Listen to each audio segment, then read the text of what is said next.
I'm Rachel Stringer, and I'm so excited to welcome you to the Gfinity Arena in London for another battle in the V10 R-League, where 10 teams go full throttle on 5 legendary racing tracks in our custom-designed V10 supercars. Today's match features a team of real F1 racing pedigree against another packed full of F1 Pro Series drivers. It's Romain Grosjean's R8G Esports going up against Yas Heat.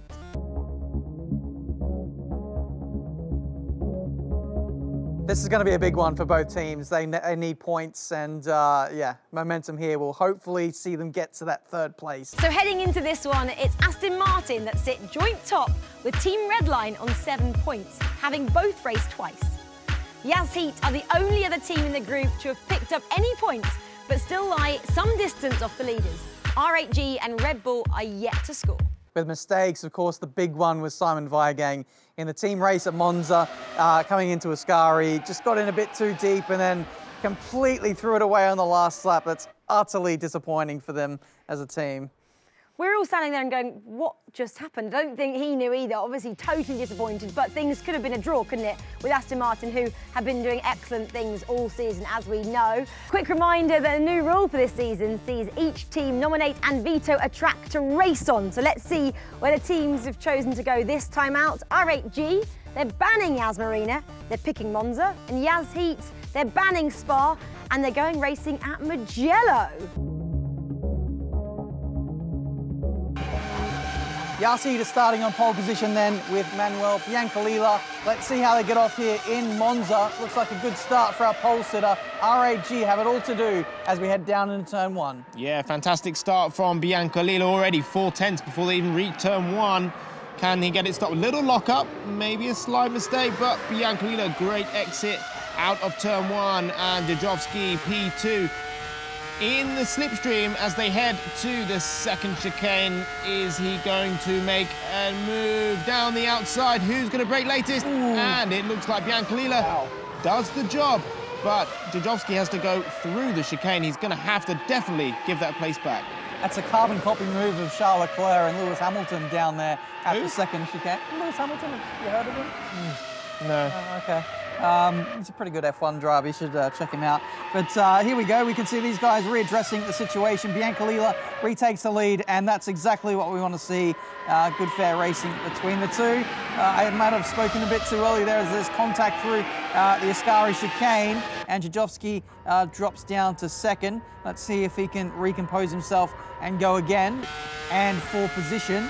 So let's see who's going to emerge on top as we head into the first round of pit stops. All right, so let's see whether both drivers can get it stopped in time for the pit lane speed limiter. We've seen a couple of people getting pinged recently.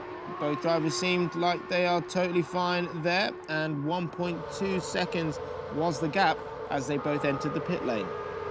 So here we go. Yas Heat first enter their pit box. R8G in second. Took a little bit longer as well to get the car stopped and get the driver out.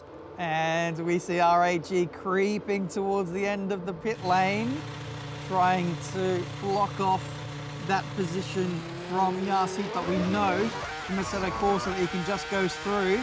So we'll see what the rejoin is like between the two teams. A bit squirrely there on exit, and Yas Heat have taken the lead once again.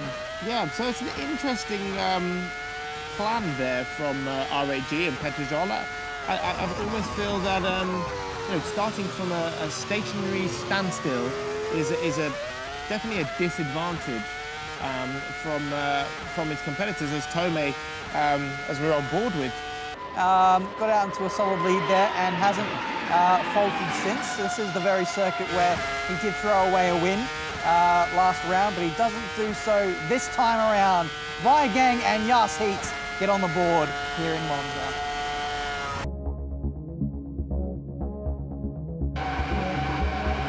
Can R8G do anything to mount a challenge here in Monza? It's time for the team race, and a great reaction from Biancalila off the line. Yeah, that's the perfect start that he would want. And now another Yas Heat driver, Tomei, going into P2 potentially. No, Dejovski just holds him, and Tomei makes a mistake A little half spin from him. Bianco Lila 6/10 ahead.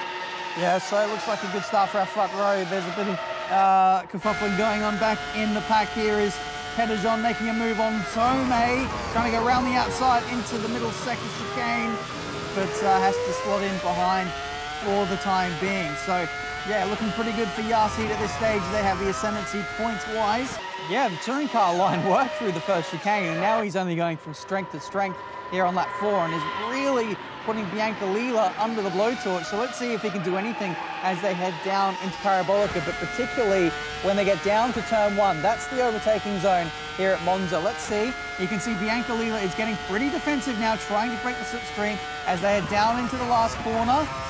Good apexes from both, a little bit sideways for Jajovski, ever so slightly. With Staleji getting on the power, keeping up that momentum. In the slipstream now, 19.9 for Jajovski. Fastest man on circuit at this current stage, but not close enough to have a go down into turn 1. He'd be very disappointed with that. It's going to deny him maybe a run at him into the last corner. This is the last lap. I didn't realise it was the last lap. Bianco Lila of Yasheed is going to take the on-track victory. And with that, it's going to be another point going the way of Yasheed. But RAG, they really put up a good fight. A great race from Bianco Lila, who never looked like getting caught after that fantastic start off the line. Cedric Tomei made sure of the points for Yasheed with his 3rd place finish, whilst the undoubted pace of Jadowski does mean R8G can take something from these as they head to Mugello. But no denying, it was Yasheed who hold the upper hand in this match. Leading 2-0 at the changeover, they'll be aiming for a clean sweep to get their season up and running. Yasheed with as many points at Monza as they have managed to achieve all season so far.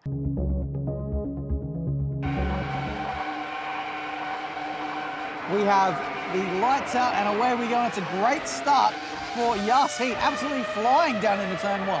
Yeah, again, Bianco Lila getting a fantastic start. So he's going to go into turn 1 without being challenged at all.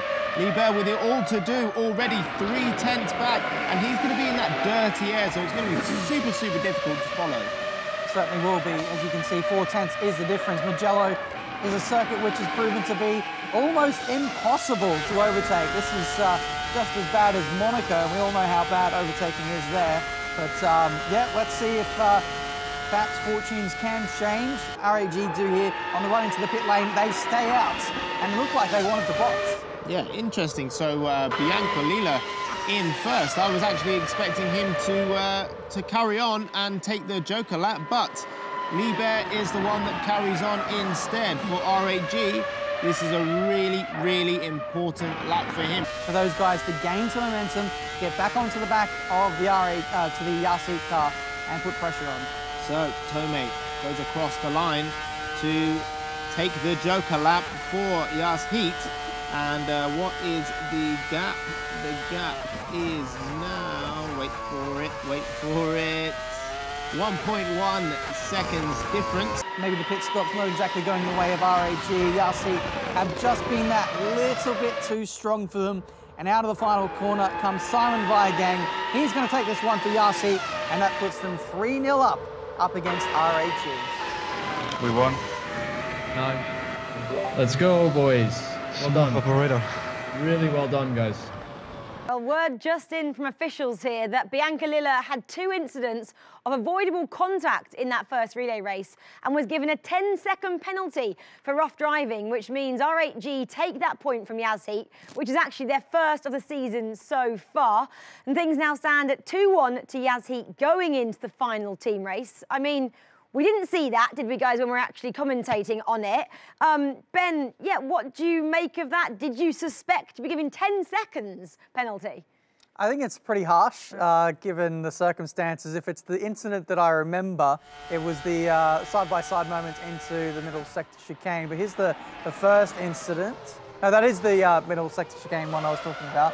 But yeah, one of the drivers cut the chicane, but then they readdressed and they were able to battle it out on track again. So this is why I was confused at why there was a penalty, because the race was able to continue from here. That second bit of contact, though, you can see that they gained a lasting advantage. Nick, looking back at that now, do you see problems? Do you see that there was an advantage given to Yas Heat? It looked like a bit of a racing incident to me, to be fair, both occasions, especially the Ascari chicane. It looked like rubbing is racing to me, yeah, maybe 10 seconds is a bit too much. Yeah, it certainly is. So let's see how the response is from Yas Heat. Will they be fired up? We have a Yas Heat lockout. 1, 2, 3 for those guys. Biancalila will lead us off from pole position. And as you would expect, we still have Yas Heat leading the way down into turn 1. Yeah, very consistent starts from the Yas Heat boys all day, which has been very, very good for them. At the inside, we've got 2 Yas Heat side by side. RHE have just come together. 2 of them there got squeezed out, and that's only further cementing the advantage for Yas Heat. Sorry about interrupting you there, Nick. Yeah, no worries, Ben. You do it all the time. No big deal. I'm used to it now. It's season 2. So, on board with Pettijon, which is he's actually really close to Vigang, not too far away, but there's a lot of work for RHG as a team if they want to get a point out of this matchup. Focused face, doing a good job. A 17.7 from Vigang, 17.5 from Tomei. Biancalila now 1.6 seconds up the road to a very considerable gap.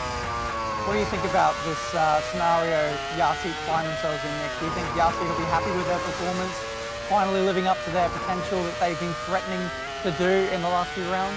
Yeah, I believe so. I knew eventually they're going to come good because they have a lot of experience in the sim esports world, and yeah, I'm happy and yeah, proud of them really to have done their homework, made a few mistakes in their first debut, but they're back firing on all cylinders, and yeah, really showing their speed and how they work as a team and structure.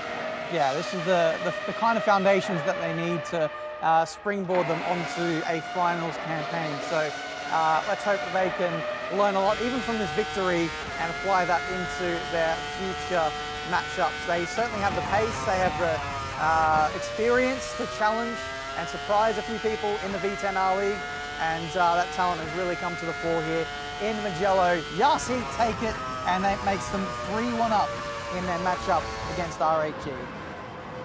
A Yas Heat lockout in the end, finishing 1, 2 and 3 to take the win in the most convincing of manners. With so few overtaking opportunities at Mugello, it was always going to be a tough ask for RHG. And in the end, with Yas Heat playing the team game, they were able to take a comfortable win. So confirmation of the final results, and after the penalty in race 1, it has finished 3-1 to Yas Heat. A good result for them, but they will be disappointed not to have taken this one 4-0, given the way they performed today. So Yas Heat move up to 5 points with their win today and have closed the gap on the leading pair to just 2 points. RHG have also opened up their account for the season and so sit ahead of Red Bull Racing Esports, although they are still to race against Aston Martin in this round, so it could all change very quickly.